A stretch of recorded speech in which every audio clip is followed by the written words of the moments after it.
Hamster কম্বোটা যারা regular কাজ করেন তারা হয়তো আজকে সকাল থেকে দেখতেছেন যে হ্যামস্টার কম্বোটা ওপেন হচ্ছে না। যখন ওপেন করা ট্রাই করতেছেন এই ধরনের একটা ওয়েব পেজ চলে আসতেছে এবং আপনি এখানে ক্লাইম করার বা কোনো ধরনের অপশন পাচ্ছেন না। তো এইটার কারণ কি এবং এটা কখন নাগাদ সলভ হতে পারে এবং সম্ভাব্য কিছু গুড নিউজও এখান থেকে আপনারা পেতে পারেন, সেই বিষয়গুলো নিয়ে মূলত এই ভিডিওতে আমি কথা বলবো।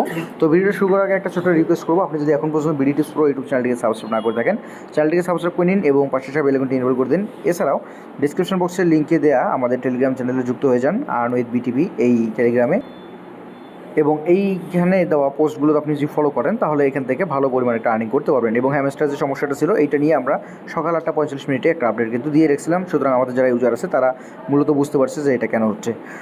তো এইটার যদি আমরা অফিসিয়াল ইয়েটা দেখি, অর্থাৎ হ্যামস্টারের যে অফিসিয়াল সাপোর্টটা রয়েছে, আমরা অফিসিয়াল সাপোর্টটা যদি একটু দেখি বা অফিসিয়াল ওয়েবসাইটটা আগে প্রথমত দেখি, তাহলে দেখবেন যে অফিসিয়াল ওয়েবসাইটেও কিন্তু আপনি ঢুকতে পারবেন না, এটাও কিন্তু the site cannot be reached এটা দেখাচ্ছে। এবং এইটার প্রেক্ষিতে হ্যামস্টার কম্বোটা আমাদেরকে কী বললো সেটা আমরা একটু দেখার চেষ্টা করি।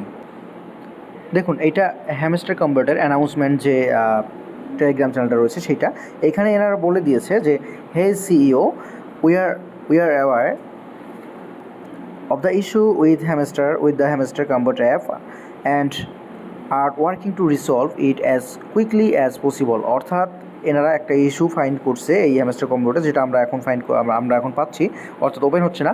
এইটা নিয়ে এনারা কাজ করতেছে, এটা যত দ্রুত সম্ভব এনারা ঠিক করে দিবে। এবং আপনারা জাস্ট কয়েক ঘন্টা ওয়েট করলেই দেখতে পারবেন যে হ্যামস্টার কম্বোটা ঠিক হয়ে গেছে।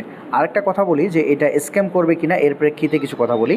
আসলে একটা অ্যাপস বা একটা ওয়েবসাইট তখনই স্ক্যাম করে যখন এটার মনে করেন মার্কেট থেকে অনেক ভালো পরিমাণ কিছু আর্নিং করে বা ওনাদের টার্গেট পূর্ণ করে, তখনই কিন্তু এরা স্ক্যাম করে। বাট হ্যামস্টার কম্বোট এখনও আমাদের কাছ থেকে কোনো কিছু পাইছে অনেক কিছু, কিন্তু এখনও সেরকম কোনো কিছু আমাদের কাছ থেকে নেয়নি। যেমন আপনারা বলতে পারেন যে ট্যাপসপ কয়েকদিন আগে কিন্তু কী করছিল, তাদের ইউজারদের পয়েন্ট ডাবল করে দেওয়ার জন্য কিছু ডলার ওরা চাইছিল, যে 0.5 টনের বিনিময়ে পয়েন্টে ডাবল হয়ে যাবে। তো এটা থেকে আমরা কিন্তু ধারণা করতে পারি যে ট্যাপসপটা স্ক্যাম করতে পারে। ঠিক সেরকমই হ্যামস্টার কম্বোটা যদি চলে যেত, অবশ্যই এর আগে ইউজারদের কাছ থেকে কিছু ডিমান্ড করতো, কিছুটা প্রলোভন দেখাতো যাতে মানুষ এইটাতে ইনভেস্ট করে। তো সেরকম কিছু আমরা হ্যামস্টার কম্বোট থেকে পাইনি। সুতরাং বেসিক স্ট্যাটিস্টিক থেকে আমরা বুঝতে পারি যে এটা আসলে স্ক্যাম করবে না, এটা আসলে এদের একটা সমস্যা। এবং যদি গুড নিউজের পক্ষে কথা বলি, তাহলে দেখুন জুলাই মাসে কিন্তু হ্যামস্টার কম্বোটা একটা এয়ারড্রপ দেওয়ার কথা ছিল। সুতরাং এটাও হতে পারে যে ওটা এয়ারড্রপ নিয়ে কাজ করতেছে, যার কারণে এনাদের সার্ভারটা আপাতত ডাউন আছে। হয়তো দেখা যাবে যে যখন এটা চালু হয়ে গেল আবার, তখন আমরা দেখব যে কয়েকদিনের মধ্যে আমরা হয়তো একটা এয়ারড্রপ পেলাম বা এখান থেকে কিছু ডলার পেয়ে গেলাম। তো জাস্ট গুড নিউজও হতে পারে, কিন্তু ব্যাড নিউজ হওয়ার চান্স খুবই কম, এখানে না হওয়ারই সম্ভাবনা অনেকটা বেশি। সুতরাং এটা নিয়ে আপনারা চিন্তিত হবেন না, একটু ওয়েট করেন, দেখা যাচ্ছে যে আজকের মধ্যে এটা ঠিক হয়ে যাবে। সুতরাং অন্যের কথায় কান না দিয়ে জাস্ট ওয়েট করেন, আমাদের টেলিগ্রাম চ্যানেলটিকে ফলো করে রাখেন। নেক্সট আপডেট আমি আমার টেলিগ্রাম চ্যানেলে আপনাদেরকে জানিয়ে দেবো। সো নম্বর টুডে সকলে ভালো থাকবেন, সুস্থ থাকবেন। ডিসক্রিপশন বক্সে দেওয়া টেলিগ্রাম চ্যানেলটার লিঙ্কে ক্লিক করে টেলিগ্রাম চ্যানেলে যুক্ত হয়ে যান।